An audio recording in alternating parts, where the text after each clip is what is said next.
menacez, oui, Monsieur le Président, vous êtes encore en train de menacer le peuple sénégalais, les journalistes. Pape Alé Niang est un journaliste phare. Vous l'avez mis en prison et vous l'avez remis en prison. Vous l'avez abîmé. Pape Alé Niang s'était battu pour vous, si je l'ai connu. Pape Alé Niang, c'était de la bataille qu'il a menée pour que vous arriviez au palais.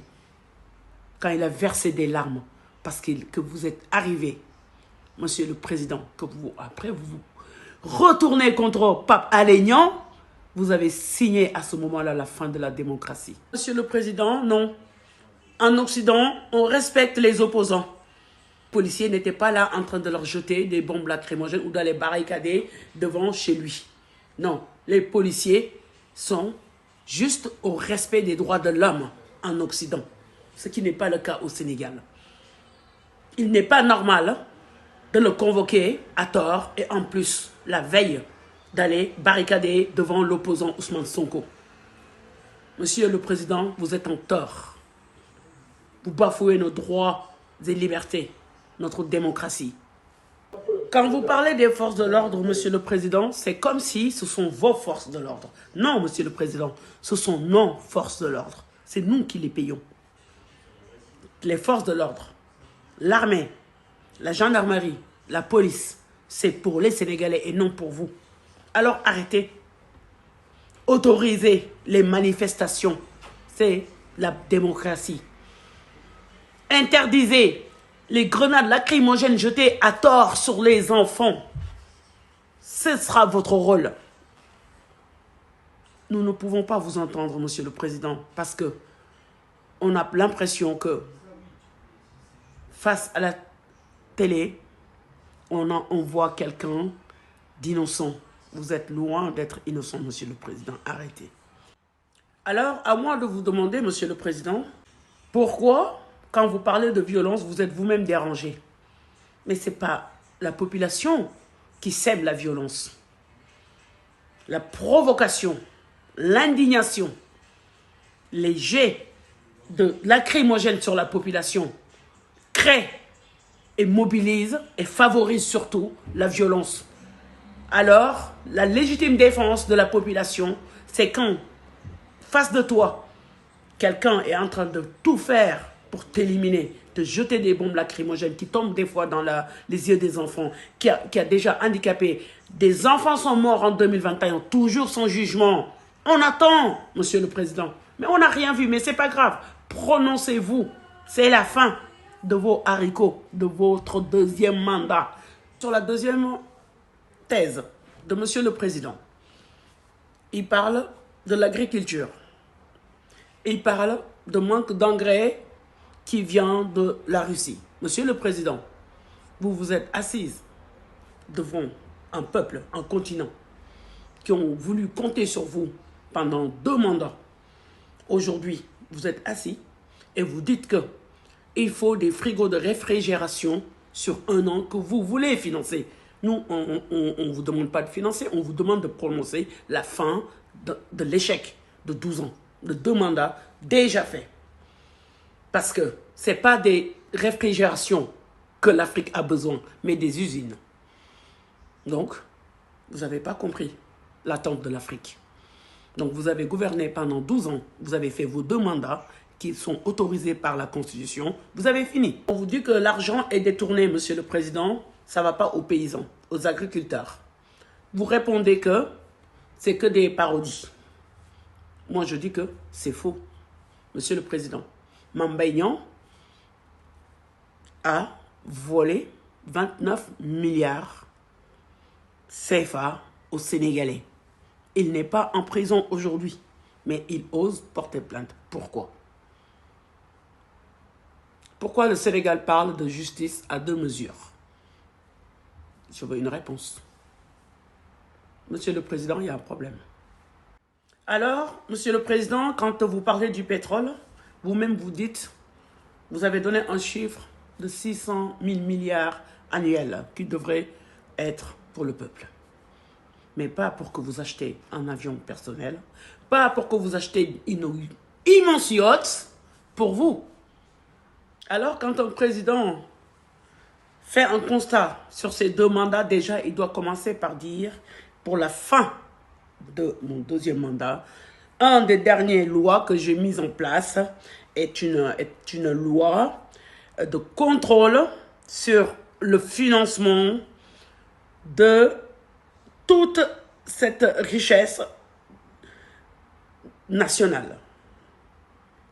Mais vous vous dites, je suis en train de créer des lois. Mais monsieur le président, vous avez fini. Vous mettez tout en œuvre pour handicaper toute personne qui a le droit et devoir et l'envie de se présenter en 2024. Tout le monde en prison. Vous mettez tout le monde en justice. Monsieur le président. Et vous nous dites, ceux qui veulent se présenter, ils n'ont qu'à le dire et que nous maïma djam qui me laisse en paix. Quand ce sera l'heure, je le dirai. L'amour qu'on a pour M. Ousmane Sonko dépasse largement le Sénégal. Cet amour est juste de l'amour naturel.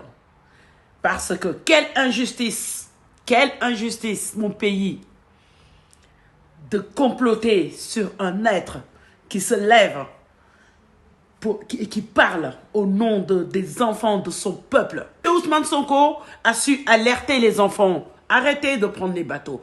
Arrêtez de périr. Arrêtez de penser qu'en Occident, il y a tout. Croyez en vous. Voilà pourquoi ces jeunes-là le portent. Qu'est-ce que j'ai entendu comme nouveau projet là de cette présidence actuelle? Ils vont acheter des scooters pour permettre à la jeunesse de travailler. Ils meurent tous les jours. Les scooters tuent la jeunesse. Voilà le projet qui a été conçu par ce gouvernement de Macky Sall pour la jeunesse. Chaque jour des accidents, les jeunes meurent avec des scooters.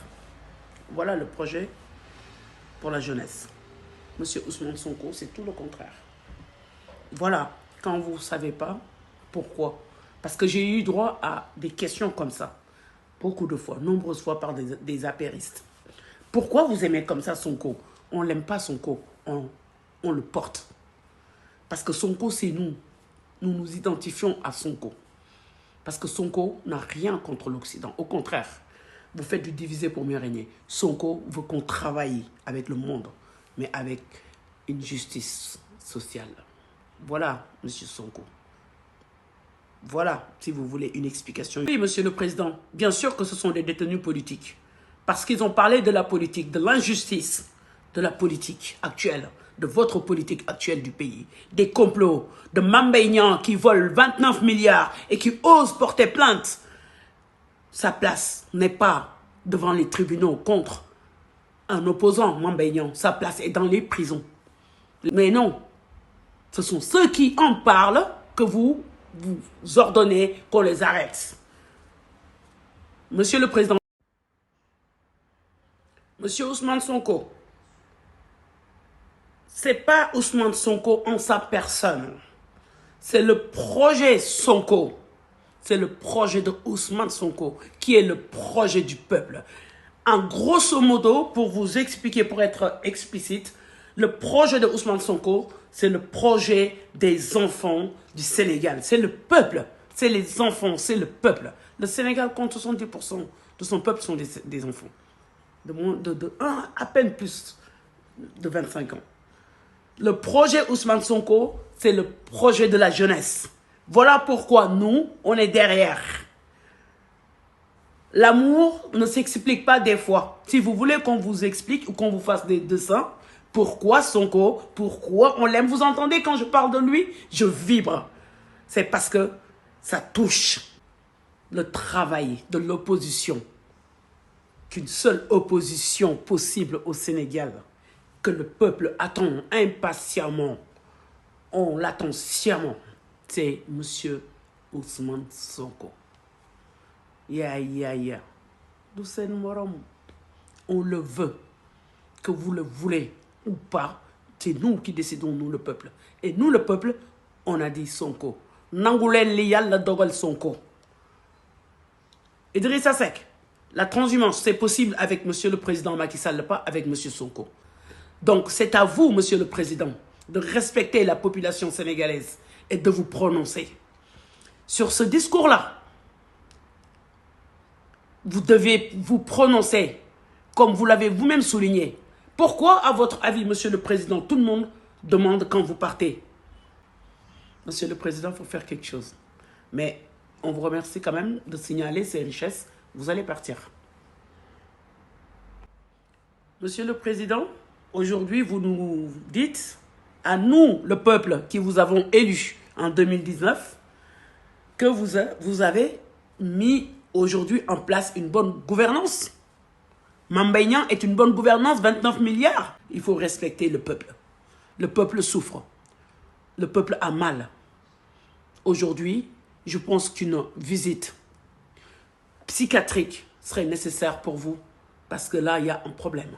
Monsieur le Président, vous êtes en fin de deuxième mandat et vous nous dites aujourd'hui que vous êtes en train de mettre en place de bonnes personnes afin d'avoir une bonne gérance. Monsieur le Président, vous parlez à un peuple qui est présent. Vous parlez à un peuple qui est présent, qui pleure.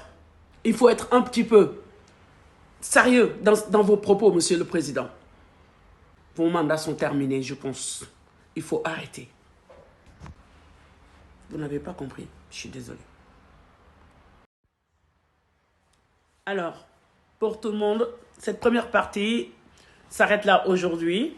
Aline Jarry vous invite sur sa chaîne JTV 69. L'émission s'arrête là pour aujourd'hui. Samaganyangi, Domo Afrika Mbelekani, Yaga Dinadani, Chige Ukenduko Jamnani.